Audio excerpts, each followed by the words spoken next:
Hi guys, I'm Kasha. Welcome to the channel, to my wonderland, and today I'm here to tell you about 5 movies that were not that great in 2018. So these are my 5 worst movies of 2018, and of course I could have added other ones to the list, but I decided to keep it to just 5. I hope nobody gets, offended by any of my choices. Grab your cup of coffee and let's start slaying those movies. See what I did there? I'm an embarrassment, but that's fine. Let's start mentioning Pacific Rim Uprising. Now, it was really hard to make a good Pacific Rim movie without Guillermo. If you don't know it, Guillermo del Toro was the director of the first Pacific Rim movie, which was pretty good. And then somebody came and decided to make the sequel, which is 10 years after the events of the first movie. And in my opinion, it was just boring, dragging, and uninteresting. And for me, it just fell flat. Like, there was nothing that I really truly enjoyed in this movie. Without the imagination and everything that Guillermo puts in his movies, this movie just fell short. It didn't make it for me. Maybe for some of you guys enjoyed it, for people that are just interested in seeing some cool action. Nothing behind that. This might be a movie for you. I think this one might be one of those movies that falls in, for me, like into the category of Transformers movies, which for me they have nothing also to offer to me. I understand that some people love them because they love the Transformers, but I'd rather watch the cartoons anytime than any of the live action Transformer movies, because those also didn't do it for me. And I think this one falls into that category of movies that are just Hollywood blockbusters you can look at one time if you really want to do it. But it's one of those movies that totally fell flat. I was kind of expecting it when they announced that Guillermo was not gonna do the sequel. And let's be honest, that's probably what's gonna happen with the new Hellboy. Because if you follow me on Facebook, you have seen that I have posted the final trailer for the movie. And it's not Ron Perlman, and you can tell, and it's not working for me. And I think I should make a separate video, like a rant on the new Hellboy and what I think it was a mistake. Next we have a horror movie that I was excited about and that totally disappointed me, and that is Truth or Dare. I mean, my expectations were not that high when I went into this movie because it kind of looked like one of those movies where 5 friends go to the woods, they start getting killed, sort of like this kind of thing, or kind of like the Ouija board movies, which I have not yet seen one that has really impressed me. But I had high hopes for this one in a way, because I was thinking maybe now that we're getting different types of horrors and a lot of creators are stepping up their game in the horror scene, I was hoping to see something different. It is about a group of friends that decide to make a truth or dare game, and it is a kind of like a supernatural game, and things get a little bit out of control, and they actually, when they are playing, they start dying. And it was too predictable. All the typical stereotypes from very basic horror movies happened in this one, and that is why for me is on the list, basically because it was something that I was looking forward to and it disappointed me. Then we have a relatively new release because as of December 2018, this movie is in the cinemas, and that is Robin Hood. The reason why I put this on the list is because I had, hopes that they were going to make a new twist on the story and it was going to be something really cool. But it ended up being a very basic retelling, and the action scenes were actually very poorly executed. It had a confusing design and philosophy, and I don't know, I just think that the cast deserved a better movie. Plus the storytelling was just weak, and this is one of the worst movies from 2018, taking into consideration that also with the cast that we got in this movie, we were expecting more.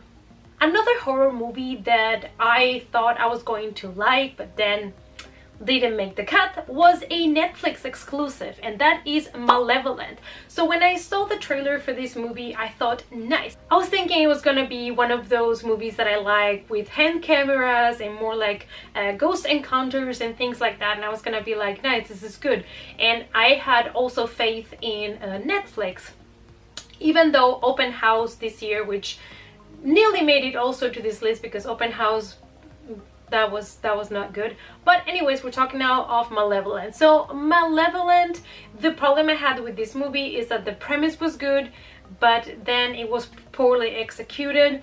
We're basically following the story of a couple of friends that are trying to trick people and getting money from them. So they say that one of them, one of the girls, that she can see ghosts and can communicate with them. So people call them when they need to get rid of a presence or when they believe that they have a ghost at home.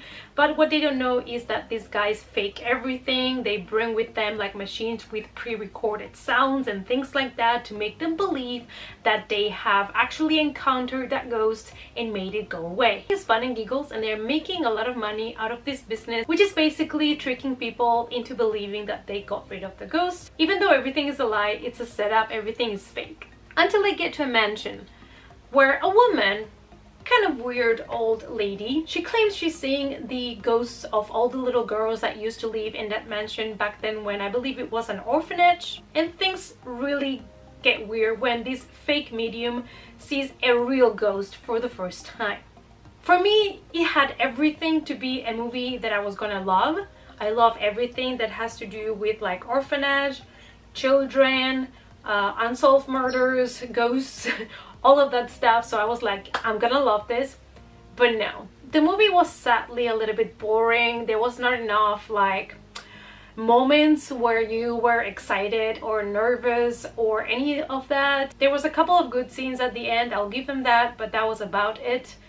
I was just expecting a little bit more, making it more exciting, giving us a little bit more of backstory, a little bit, I don't know, something else. There was something missing, and I'm putting it on this list because it was something I was really excited about and it had everything that I normally like, but it just fell flat.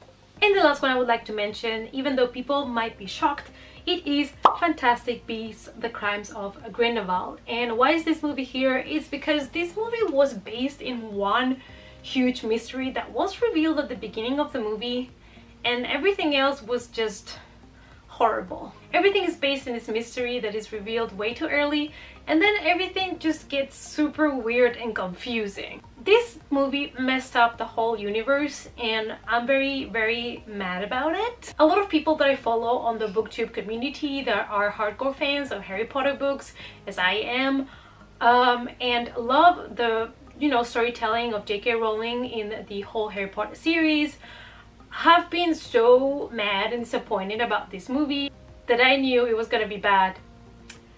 But I was not aware on how boring and how dragging and how unnecessary this movie was gonna be.